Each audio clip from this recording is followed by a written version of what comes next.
ಕೈಯನ್ನು ತುಂಬಿದ ಗುರುವಿಗೆ ವಂದಿಸುವೆನು ಈ ದಿನ. ಕೆಲವೊಮ್ಮೆ ಶಿಕ್ಷಿಸಿ ಮೊಗದೊಮ್ಮೆ ತಿಳಿ ಹೇಳಿ ನಮ್ಮ ತಪ್ಪುಗಳನ್ನು ತಿದ್ದಿ ಸರಿಯಾದ ದಾರಿಯಲ್ಲಿ ನಡೆಸಿ ಶಿಕ್ಷಣದ ಮಹತ್ವವನ್ನು ತಿಳಿಸಿ ಗುರಿ ತಲುಪಿಸಿದವರೇ ಶಿಕ್ಷಕರು. ಅಂತಹ ನನ್ನ ಪ್ರೀತಿಯ ಶಿಕ್ಷಕರಿಗೆ ಶಿಕ್ಷಕರ ದಿನಾಚರಣೆಯ ಶುಭಾಶಯಗಳು. ಭಾರತೀಯರಾದ ನಾವು ಗುರುವನ್ನು ಗುರು ಬ್ರಹ್ಮ, ಗುರು ವಿಷ್ಣು, ಗುರುದೇವೋ ಮಹೇಶ್ವರ ಅಂತಹ ಗುರುವಿಗೆ ಹೋಲಿಸ್ತೀವಿ. ಯಾಕಂದ್ರ ಈ ಪ್ರಪಂಚದೊಳಗ ಯಾವ ಕೆಲಸಕ್ಕ ಹೆಚ್ಚು ಒತ್ತು ಇದೆಯೋ ಗೊತ್ತಿಲ್ಲ, ಅದರ ಗುರುವಿಗೆ ಮಾತ್ರ ಒಳ್ಳೆಯ ಸ್ಥಾನ ಇದೆ.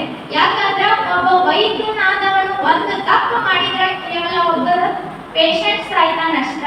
ಒಬ್ಬ ಇಂಜಿನಿಯರ್ ತಪ್ಪು ಮಾಡಿದ್ರ ಒಂದು ಬಿಲ್ಡಿಂಗ್ ಬೀಳ್ಬೋದು.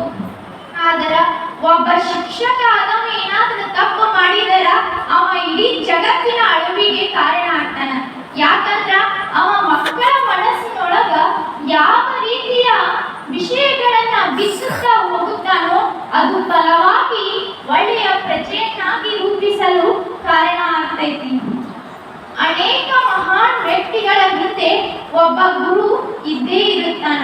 ಸಂತ ಶಿಶುನಾಳ ಶರೀಫರು ಒಬ್ಬ ಒಳ್ಳೆಯ ವ್ಯಕ್ತಿಯಾಗಬೇಕಾದರೆ ಅವರ ಹಿಂದೆ ಗುರು ಗೋವಿಂದ ಭಟ್ಟರ ಸಹಾಯವಿತ್ತು.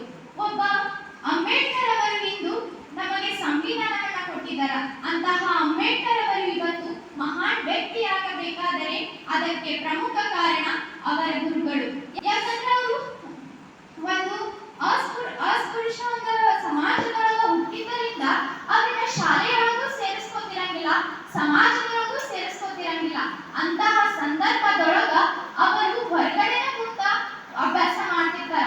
ಅದನ್ನ ಗಮನಿಸಿದಂತಹ ಅವರ ಗುರುಗಳು ಅವರಿಗೆ ಪ್ರೋತ್ಸಾಹ ನೀಡಿ ಅವರಿಗೆ ಅಂಬೇಡ್ಕರ್ ಅಂತ ತಮ್ಮ ಸರ್ನೇಮಿಂದ ಅವರಿಗೆ ಅಂಬೇಡ್ಕರ್ ಅಂತಹ ನಾಮಕರಣ ಮಾಡ್ತಾರ. ಅವ್ರು ಏನಂತ ಅವರಿಗೆ ಪ್ರೋತ್ಸಾಹ ನೀಡಿದ್ರು, ಅವರು ಇವತ್ತು ನಮಗ ಒಳ್ಳೆಯ ಸಂವಿಧಾನವನ್ನ ಕೊಡಲು ಸಾಧ್ಯವಾಯಿತು.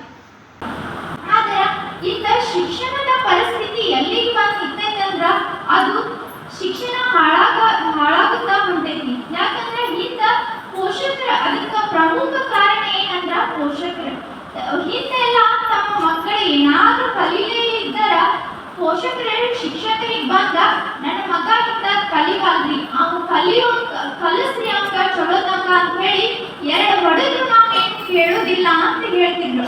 ಆದ್ರೆ ಇವತ್ತು ಪೋಷಕರು ಏನ್ ಮಾಡ್ತಾರಂದ್ರ ಶಿಕ್ಷಕರು ಏನೋ ಒಂದು ಹೊಡೆದಿರಂಗಿಲ್ಲ, ಜಸ್ಟ್ ಒಂದು ಬೈದಿದ್ರೆ ಸಾಕ ಅವ್ರಿಗೆ ಬಂದ ಯಾಕ್ರಿ ನೀವ್ ಎದಕ್ ನಮ್ಮ ಮಕ್ಕಳನ್ನ ಹೊಡಿತೀರಿ, ನಾವೇ ನಿಮ್ಗೆ ಲಕ್ಷ ಗಂಟ ಫೀಸ್ ಕೊಟ್ಟಿಲ್ಲ ಅಂತ್ರಿ ಅಂತ ಹೇಳಿ ಪ್ರಶ್ನೆ ಮಾಡ್ತಾರ. ಅದಕ್ಕಾಗಿ ಹಂಗ ಪ್ರಶ್ನೆ ಮಾಡಿದ್ರೆ ಶಿಕ್ಷಕರು ಅವ್ರಿಗೆ ಏನು ಹೇಳಕ್ ಸಾಧ್ಯ ಆಗುದಿಲ್ಲ. ಅವ್ರು ಏನು ಹೇಳದೇನೆ ಸುಮ್ಮನೆ ಇದ್ದರ ಆ ವಿದ್ಯಾರ್ಥಿ ಅನೇಕ ದುಶ್ಚಟಗಳಿಗೆ ಕಾರಣ ಆಗ್ತಾನ. ಅಂತಹ ಮಕ್ಕಳಿಂದ ನಮ್ಮ ಸಮಾಜವು ಸುಧಾರಣೆಯಾಗಲು ಸಾಧ್ಯವಾಗುವುದಿಲ್ಲ. ಎಲ್ಲಿಯವರೆಗೂ ನಾವು ಗುರುವಿಗೆ ಗುಲಾಮನಾಗುವುದಿಲ್ಲವೋ ಅಲ್ಲಿಯವರೆಗೂ